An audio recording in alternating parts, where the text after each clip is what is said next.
Vous venez d'acquérir votre nouveau camping-car. Si vous voulez le conserver dans l'état où vous l'avez acheté, il faudra prendre quelques mesures. Et notamment bien connaître son gabarit, longueur, hauteur, largeur, garde au sol. Et enfin, la longueur de son porte-à-faux. Si vous ne connaissez pas votre gabarit, les galères risquent d'être très nombreuses. Je vous propose dans ce tuto quelques points sur lesquels il faudra être très attentif. Certains passages sont nettement signalés. Il est parfois utile de visualiser l'espace depuis l'extérieur. Il faudra être aussi attentif en passant sous les ponts ou dans les tunnels en s'écartant de la droite. Enfin, méfiez-vous des balcons qui dépassent dans les rues étroites sur la route. Si vous le pouvez, restez bien à l'écart du balcon. Et même si tout semble ok, attention aux défauts de la route. Un creux, une bosse, et vous cognez. Et on peut avoir le même problème avec une branche qui dépasse sur la route.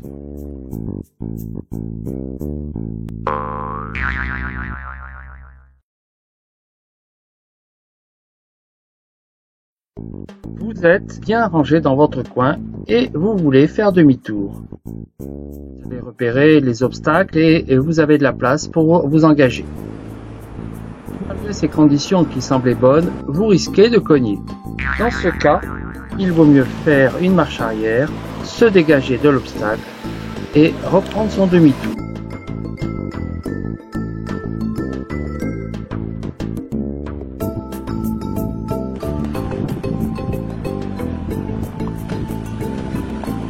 Lorsque vous arrivez à un rond-point, il faut penser à se dégager bien sur la droite, aller tout droit, puis revenir au dernier moment sur la gauche, afin que les roues arrière ne montent pas sur le trottoir ou sur le rond-point.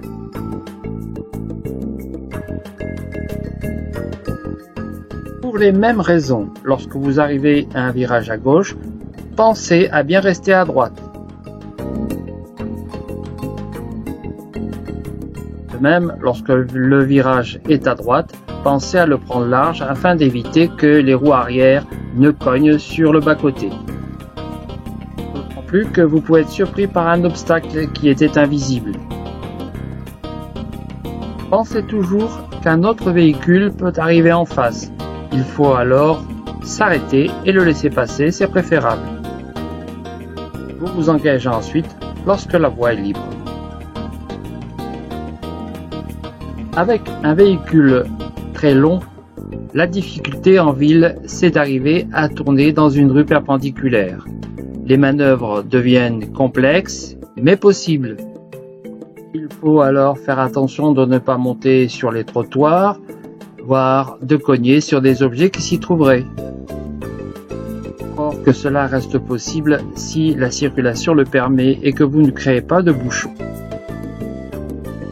Cette longueur va aussi avec une grande surface et donc lorsque vous arrivez dans des zones ventées, le risque est d'être largement déporté.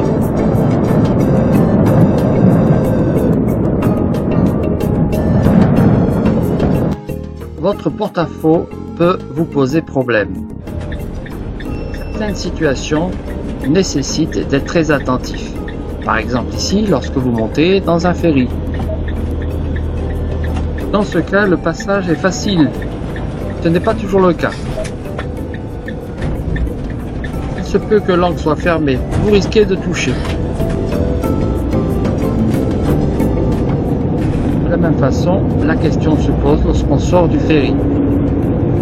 Aujourd'hui, les compagnies sont assez attentives à ce sujet. Il faudra bien suivre les consignes données par les techniciens. Pourront notamment mettre des cales pour faciliter le passage. Si l'angle est assez ouvert, il n'y a pas de souci, le véhicule passe sans toucher.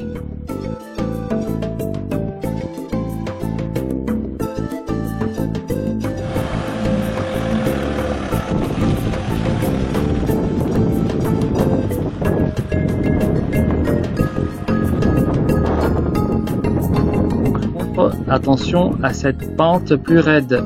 Le choc est inévitable. Pour passer néanmoins dans cette zone, il suffit de soulever les roues arrière avec une cale. Enfin, si vous roulez sur une route un peu défoncée avec des flaques d'eau sans grande visibilité, voilà ce qui peut arriver.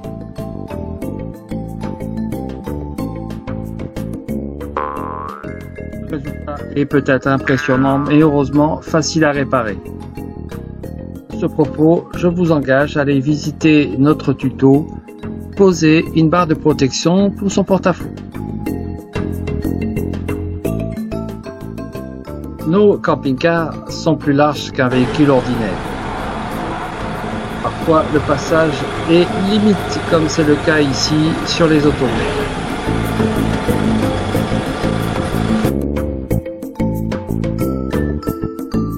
Sur la route, il faudra être attentif aux routes étroites, aux voitures qui déboîtent et parfois renoncer à passer dans les routes impossibles. Rouler, vous pouvez rencontrer un véhicule qui lui aussi a un gros gabarit. Attention à la rencontre. Le croisement peut être chaotique et il vaut mieux se ranger bien sur la droite. Dans le cas contraire, le risque de voir vos rétroviseurs éclater est très élevé.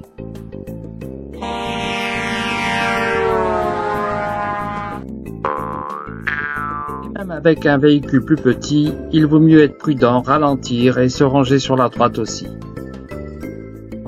La garde au sol de nos véhicules est souvent réduite, avec les châssis surbaissés. Il s'agit d'une zone à protéger, à commencer par le carter d'huile, puis le réservoir d'essence, le réservoir des eaux usées. Vous le voyez sur le côté, il dépasse beaucoup. Puis aussi le marchepied. Vous le voyez ici, une galère est toujours possible avec ces réservoirs qui dépassent. Ici, ma protection anti-gel a été arrachée lors d'un passage dans un trou. Et voilà, il ne vous reste plus qu'à rouler en étant attentif à ces 5 points et en espérant que ces remarques vous seront utiles. Bientôt un autre tuto sur les galères possibles par rapport au support. L'ensablement, l'enlisement, l'embourbement, le dérapage, l'herbe mouillée, etc. À bientôt!